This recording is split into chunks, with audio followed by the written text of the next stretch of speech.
Donnie and Dolly. The team is supported by ableauctions.ca. Closing your business? We can help.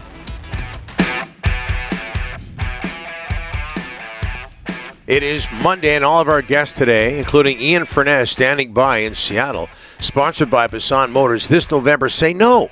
Say no to the GST when purchasing a new-to-you vehicle from Bassan Motors. Learn more at Bassan Motors, B-A-S-A-N-T Motors.com. Just before we get to Ian, Delaney's OK Tire and Langley inbox, 3-putt Shane.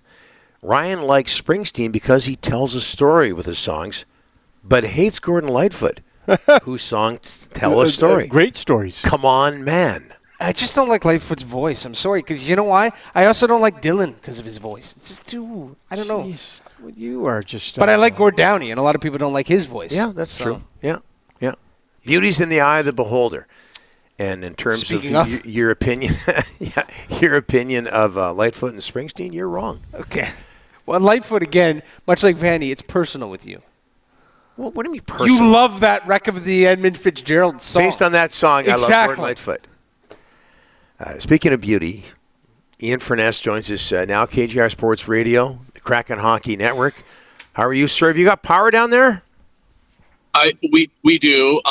We were out minor. I would just compare to some people minor inconvenience for 48 hours, but the Furnesses have had issues. We had a flood in our house thanks to a faulty washing machine upstairs the 3rd of October. Oh. We're out dealing with all that. We're back in the house for the last 4 or 5 days, and then cyclone bomb cyclone, whatever the hell they're calling it, hit our place, and it's been a stretch. That's why I'm not on. I'm stuck in traffic. There's still power. There's still traffic lights out all over the place. Wow.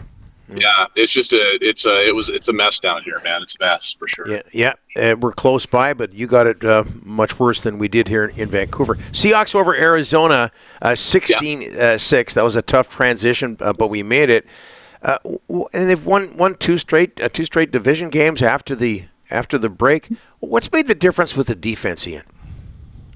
Well, I think two things. One is they went out and picked up Ernest Jones, the fourth, as their Mike linebacker, got rid of Jerome Baker, who just wasn't performing like they had hoped, and then they turfed Tyrell Dotson and elevated Tyree Snyder, a rookie from University of Texas El Paso, a day 3 draft pick, and really in the Mike McDonald defense, that's big. Those stack linebackers, they call their rush ends linebackers, so it's kind of confusing sometimes, like Maffei and Derek Hall, and those guys are considered to be linebackers. But in theory, the guys you see behind the defensive line of scrimmage, the stack linebackers, those two guys, think Bobby Wagner and KJ Wright, they're really important to what McDonald does defensively.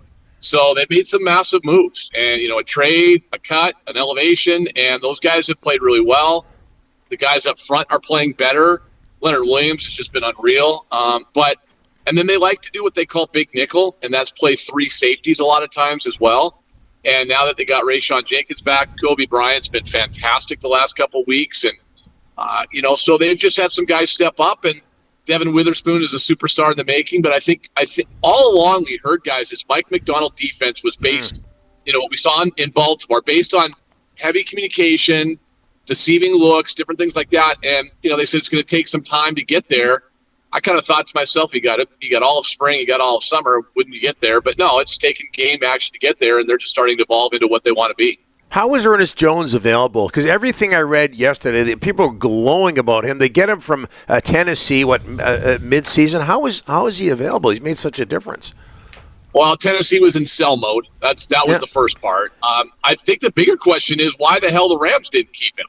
Because the Rams gave him away for a song at the end of training camp.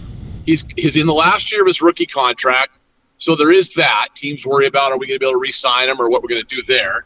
So Seattle did give up some draft capital to get him, but I'm sure our assumption down here is there's a comment. Sometimes, this is weird in sports, sometimes you have to invoke an element of common sense, and the common sense would be they probably had a conversation, courtesy of the Titans giving permission to Jones, saying, hey, we're going to trade for you, but we need you to sign an extension and stay here. And so that's what they did. But, Tennessee's not going anywhere. The Rams are the one that's curious why they let him go for nothing. But, he's been a revelation for sure.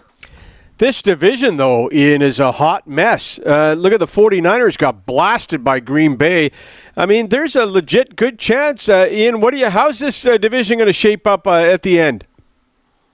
Well, I think all year, Rick, we've been talking about the simple math that we have in the National Football League, especially now with the 17-game schedule. And that math would be, to be a playoff team, you pretty much have to be, at bare minimum, 10-7. And I always kind of use that as the equation to get to a wild card spot. Well, things have changed so much now because what's going on in the NFC North, there's probably going to be teams there that are not 10-7 or that are like better than 11-6 type of record. Green Bay is the third best team in that division. They've only got 3 losses, right? So they look like they're going to gobble up the wild card spot. So in the West, you go, okay, we got to win the West. Well, wouldn't the assumption be, boy, that's going to be hard because, San Francisco is going to end up, 12-5 or something. Well, that ain't happening. And so now really for all the teams in the NFC West, it's division or bust. Seattle and Arizona are in the driver's seat. San Francisco is literally hanging on for dear life. And depending on the Purdy injury and the Bosa injury, that's a team that wasn't right anyway. And they really aren't going to be right if those two guys aren't playing. Already without Brandon Ayuk. Dre Greenlaw hasn't come back this season. So it is a hot mess. It looks a lot like, a lot of other divisions we've mocked for many years going, boy, none of those teams deserve to be in the playoffs. But I'm kind of thinking 9-8 might get you in, to be honest with you, if you can win the division with tiebreakers. Ian, let's talk hockey. You guys are opposite of the Canucks. You can't win on the road, and you just went 5-1 at home on a 6-game homestand. But a major loss, Jordan Eberle, 3 months surgery on his pelvis. Boy, that hurts. And it did when you saw him crash the boards. It was not good. It's one of those things like you're like, man, I hope that's not a back. I hope it's not a leg. You can kind of tell that. But I think we all thought at the time, boy, that may not be good. He kind of skated off under his own power slowly, but took him a few days. They did everything to see if it was going to be something they could avoid surgery with. They couldn't. So, yeah, he's out for a while. Top line, it was a top 6 forward. He played on the top line with Beniers and McCann, as well as being their captain. It's a big loss. The thing with this team, though, guys, is that there isn't, outside of McCann, I think McCann is the one guy up front that they couldn't lose, right? He's the one, he's probably, everyone else is just scoring by committee. And that's how they do it. And they're the number 1 team in the NHL right now in terms of scoring from the blue line as well. So that's how they get it done. They'll get Vince Dunn back here, hopefully in a couple more weeks. They've played most of the year without him, and I would have normally said he's going to be your best defenseman, your most important defenseman, but not by the way the Brandon Montour's played. But when you add him, that's good. I'll be honest with you, Dan Biles was done a hell of a job. To be 500 without Dunn for the majority of the year, without Eberle now, they've done a yeoman's job in a lot of ways. Joey DeCourt's kept him in games. He's taken over that number 1 job. But it's what, Rick, you're right. Like, it used to be, I talked to guys in the front office, you're like, we got to start winning some home games. It's great that we're so good on the road, but we're trying to sell a new product here. Now they're winning at home, and they can't win on the road, and it feels like every game they give up 2 and lose 2-0 or 2-1 on the road. LA's solid. I'll tell you guys, if I had to watch that team play every night, they got out of their 1-3-1. They're doing the 1-2-2. And, Donnie, my God, if you teach that to your kids, I'm going to come up there and personally smack you in the head. Like, that whole trap thing is just – it is so hard to watch. It is so boring to watch. I can't stand it, I don't know if it was the damn Russians that brought it over, the left wing lock stuff or not, but these variations of zone defense in the NHL are just driving me insane. And they did that to Seattle Saturday. They adjusted. The first 14 shot attempts were for the Kings. And then, again, to the coaching staff's credit, they adjusted and they put some pressure on. They just couldn't get that equalizer. We play a 1-4. Yeah. Ian. Line them up at the blue line, Donnie. That's right. That's right. Blue line. That's right. Exactly. Yeah. Hopefully we get a fluky goal and win 1-0. Nothing wrong with that. It's all about wins and losses. Okay, Ian. Well, take care of yourself and your laundry machines down there.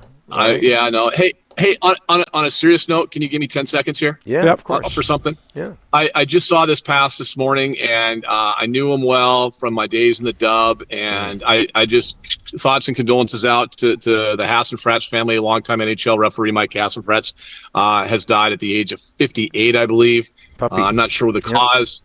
Yeah, I'm not sure cause or circumstances, but Hasse was he was a longtime he was a former police officer in Saskatchewan, I think Regina.